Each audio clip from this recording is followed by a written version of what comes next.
Medical science में कुछ नए करिश्मे करने और अपना नाम रोशन करने की चाह क्या कभी इस हद तक बढ़ सकती है कि कोई इंसान की दिमाग के साथ खिलवाड़ करे, या फिर अपने ही द्वारा किए गए प्रयोगों का रिजल्ट को ठीक से जाने बिना ही उन्हें सफल मान ले। लेकिन ऐसा ही कुछ हुआ लिस्बन के कुछ दिमाग।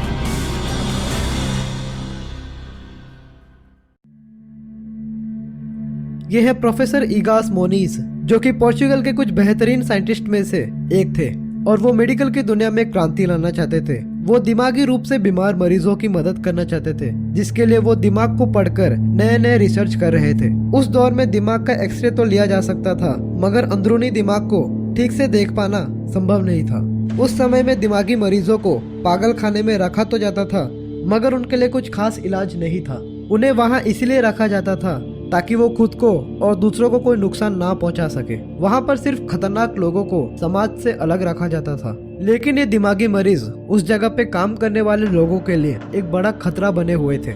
इतने सारे पागल लोगों को हैंडल कर पाना कुछ गिने चुने लोगों के लिए भारी पड़ जाता था। ऐसे में प्रोफेसर इगास मोनीज इन मरीजों की बेचैनी को कम कर वहाँ असाइलम में काम कर रहे लोगों की तकलीफों को कम करना चाहते थे। प्रोफेसर मोनीज ने पाया कि किसी इंसान के इमोशंस, उसके सुख दुख को फील करने की ताकत, फैसले लेने, शॉर्ट टर्म मेमोरी, हमारी पर्सनालिटी के पहलू आदि, इन सभी के लिए हमारे दिमाग का अग्र हिस्सा जिम्मेदार है। और उनका मानना था कि अगर दिमाग के उस हिस्से को दिमाग से निकाल दिया जाए तो मरीजों की बेचैनी और उनके एग्रेशन को कम किया जा सकता है। इसकी मोटिवेशन उन्हें अमेरिका में बंदरों पर हुई रिसर्च से मिली थी, जिसका रिजल्ट वाकई शानदार था।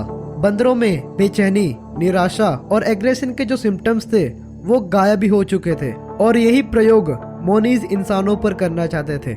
नवंबर 1935 लिस्बन में आखिरकार उन्हें एक्सपेरिमेंट के लिए अपना पहला मरीज मिल गया।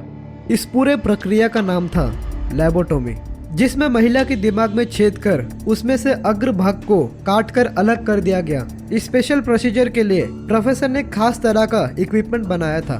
मोनीज इस सर्जिकल इंस्ट्रूमेंट को मरीज के दिमाग में घुसेड़ तो देते थे, पर उन्हें ये नहीं पता होता था कि ब्रेन के कितने अंदर तक इसे ले जाना है। वो एक अंदाजे से प्रोसेस को करते थे जिसमें उन्हें कुछ भी दिखाई नहीं देता था। आज के डॉक्टर्स का मानना है कि लैबोटोमी किसी बीमारी का इलाज नहीं, बल्कि वो बस एक प्रोसेस थी जिसके थ्रू मरीजों की बेचैनी और एग्रेशन को कम कर असाइलम में उन पर काबू पाया जा सकता था। और अपने इस प्रयोग में प्रोफेसर मोनीज सफल भी साबित हुए। जिस महिला पर पहले प्रयोग किया गया वो पहले से काफी शांत और काबू करने में काफी सरल साबित हो रही थी, लेकिन बाकी डॉक्टर्स ने ये पाया कि इस प्रोसेस के कुछ साइड इफेक्ट्स भी हैं, जिसमें मरीज अपने दिमागी क्षमताओं को खो रहे हैं। वो न्यूबॉर्न बेबीज जैसे बन रहे थे, जिसमें सोचने समझने और डिसीजन लेने की क्षमता विकसित नहीं हुई होती।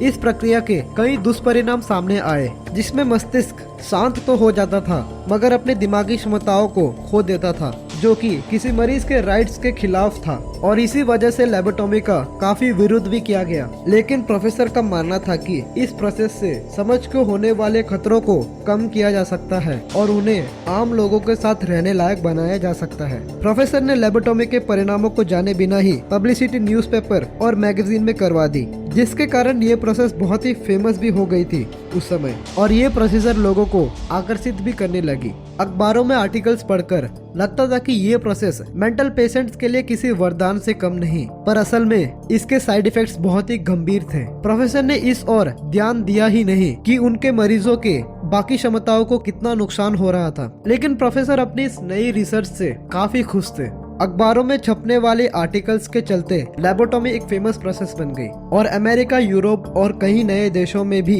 इस प्रक्रिया को यूज करा जाने लगा था। ये प्रक्रिया लगभग 2 दशकों तक मरीजों पर की जा रही थी। प्रोसेस इतनी फेमस हो गई थी कि मोनीज को इसके चलते नोबेल प्राइज से भी सम्मानित किया गया सन 1949 में। मगर इसके साइड इफेक्ट्स को अभी भी नजरअंदाज किया जा रहा था। सन 1940 से लेकर 1960 के बीच लगभग 40,000 से भी ज्यादा लोगों को लेबोटोमी का सामना करना पड़ा था, जबकि आज के डॉक्टर्स इस खोज को बहुत ही बेकार मानते हैं। अब इसे आप क्या कहेंगे? क्या वो मरीज दिमागी रूप से बीमार थे या फिर वो प्रोफेसर जो बिना परिणाम के परवाह किए अपने मरीजों पर लेबोटोमी किए जा रहा था?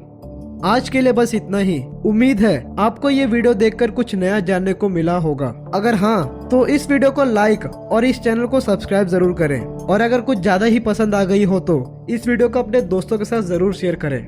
इस चैनल पे कुछ महीनों से वीडियोस नहीं आ रहे थे, लेकिन अब से कंटिन्यू वीडियोस आएंगे। मिलते हैं आपसे किसी और दिन किसी और वीडियो में। तब तक के लिए अपना और अपनों का ख्याल रखें।